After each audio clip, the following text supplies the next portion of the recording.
Coucou la poiscaille et bienvenue dans cette nouvelle bulle. Aujourd'hui on cause mer et océan, on cause navigation, on cause d'un personnage qui a de quoi être retenu. Le moins qu'on puisse dire, c'est qu'il en a vu vraiment toutes les couleurs durant sa vie. Lui, tout ce qu'il voulait, c'était faire une simple petite escale en bateau pour aller échanger des richesses avec les Indes. Mais tout ne s'est pas passé comme prévu. Est-ce qu'on aurait fait une bulle sur lui s'il ne s'était rien passé? Peut-être pas. Pour vous teaser un petit peu, son bateau s'est pris des boulets de canon, il a fait naufrage, il a fini paumé sur des îles désertes. Enfin, aujourd'hui, je vous présente le navigateur le plus malchanceux de l'histoire, j'ai nommé François Pirard.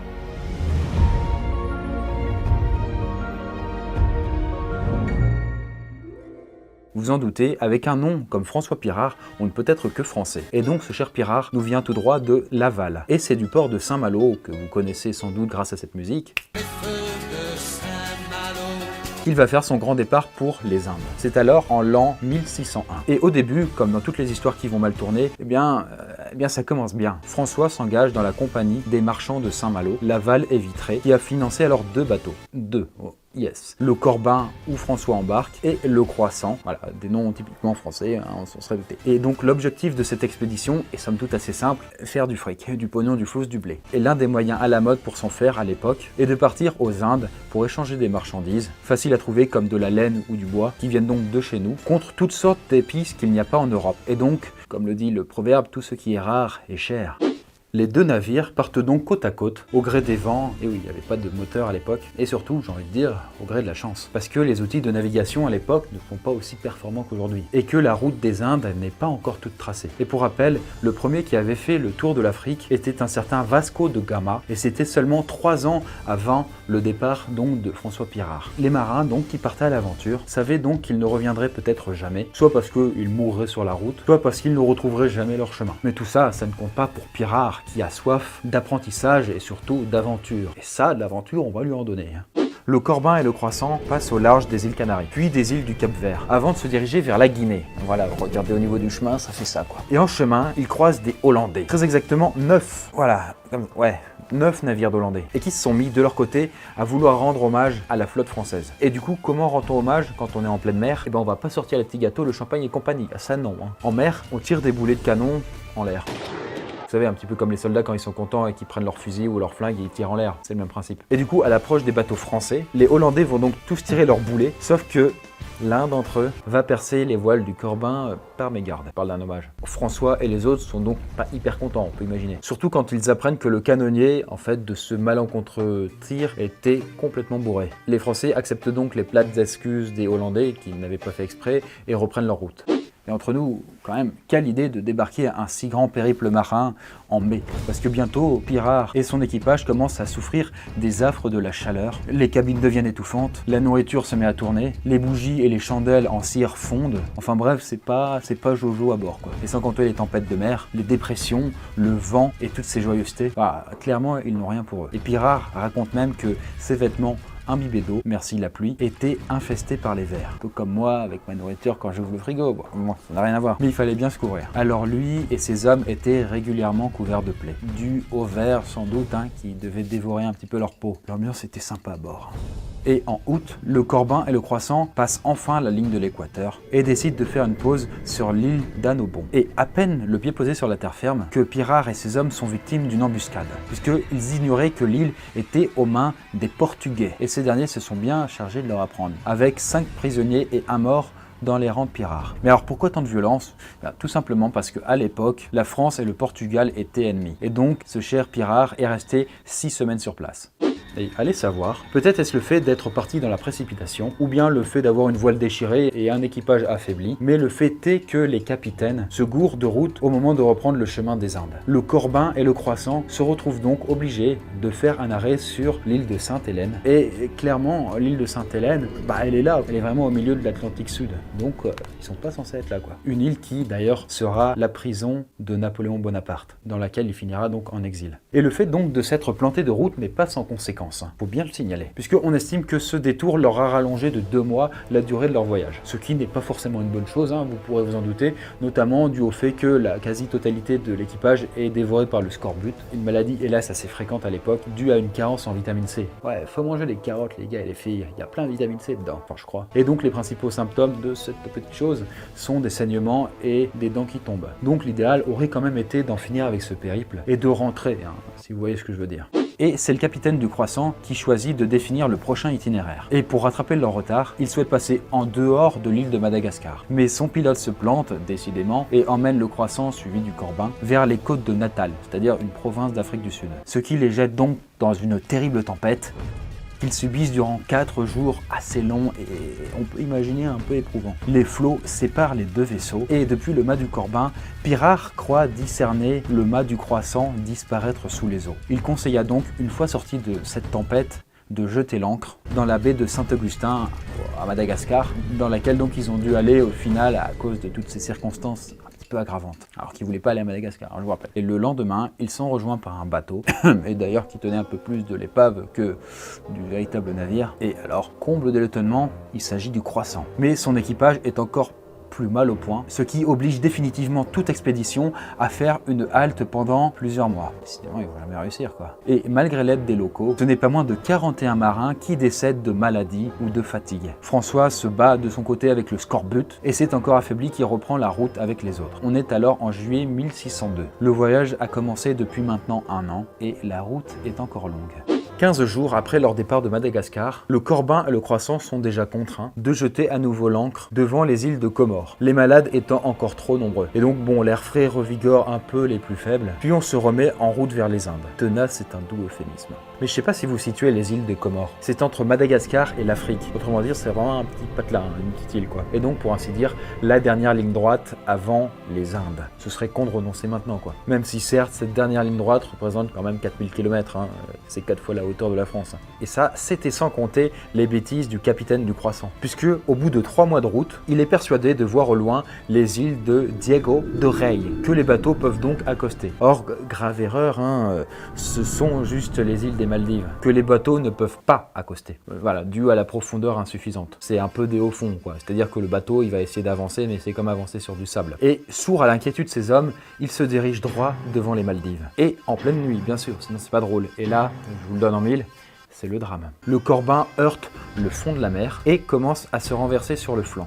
Il n'a pas choisi son bateau, le François. Et donc, vite fait bien fait, le Croissant, qui lui n'a pas eu l'idée merveilleuse de s'approcher des côtes, continue son chemin, histoire de ne pas subir le même sort, et regarde par la même occasion les naufragés en train de tenter de survivre, avant de partir pour Sumatra.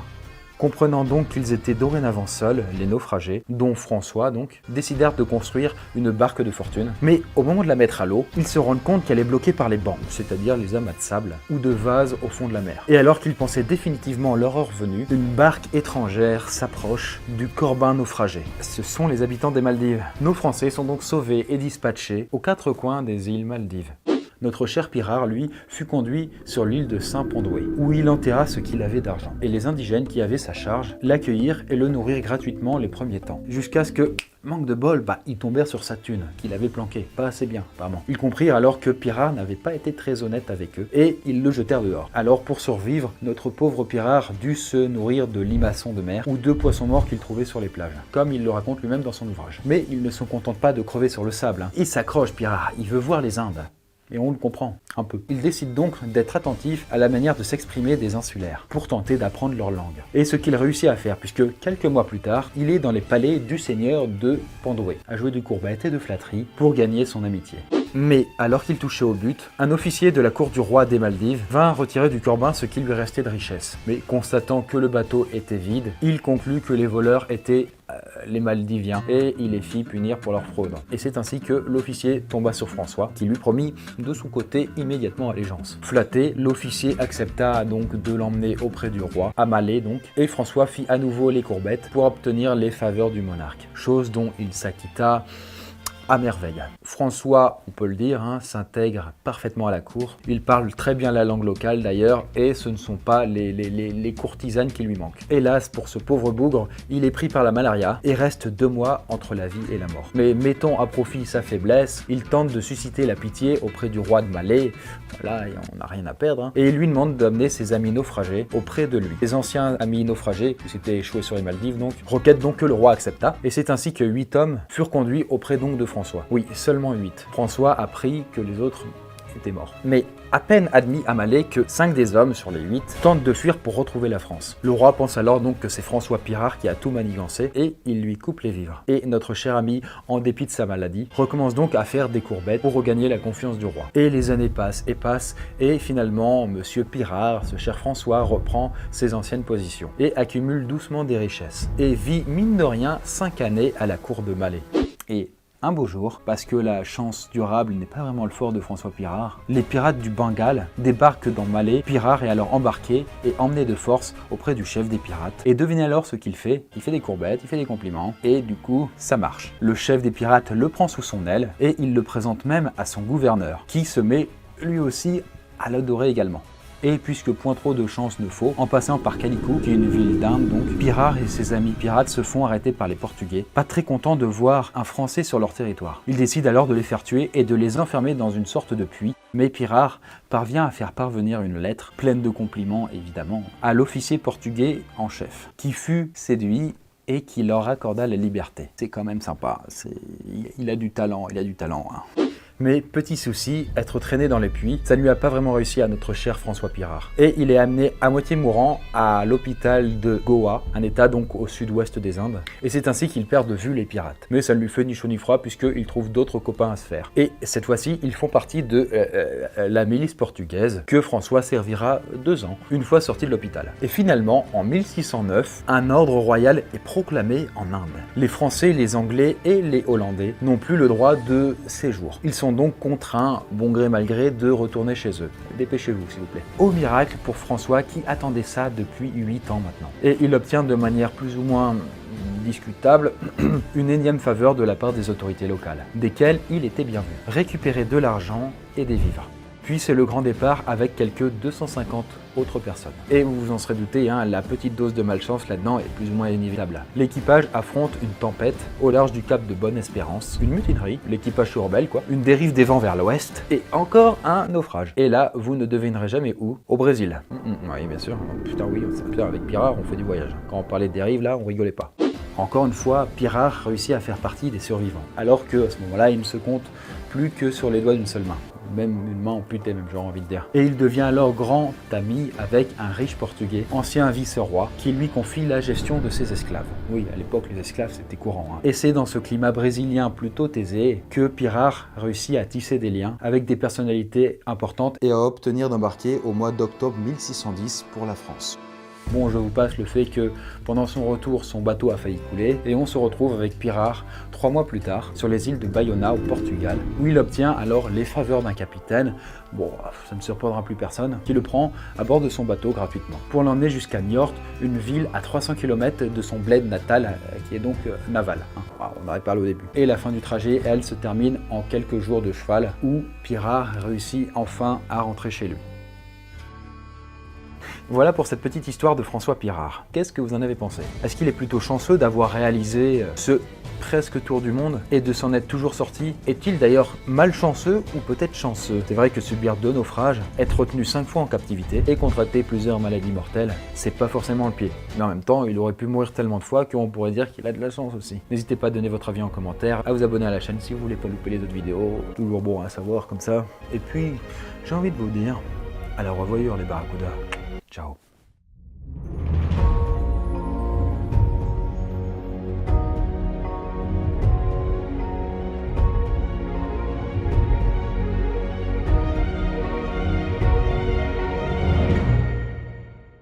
Et donc, petite info de fin, nous voulons faire grimper encore d'un échelon la qualité de nos vidéos, et c'est pour ça que nous recrutons un ou une graphiste à temps complet au Kundar. Pour les détails de l'offre, je vous donne rendez-vous sur kundar.com/espadon, à très vite la poiscaille.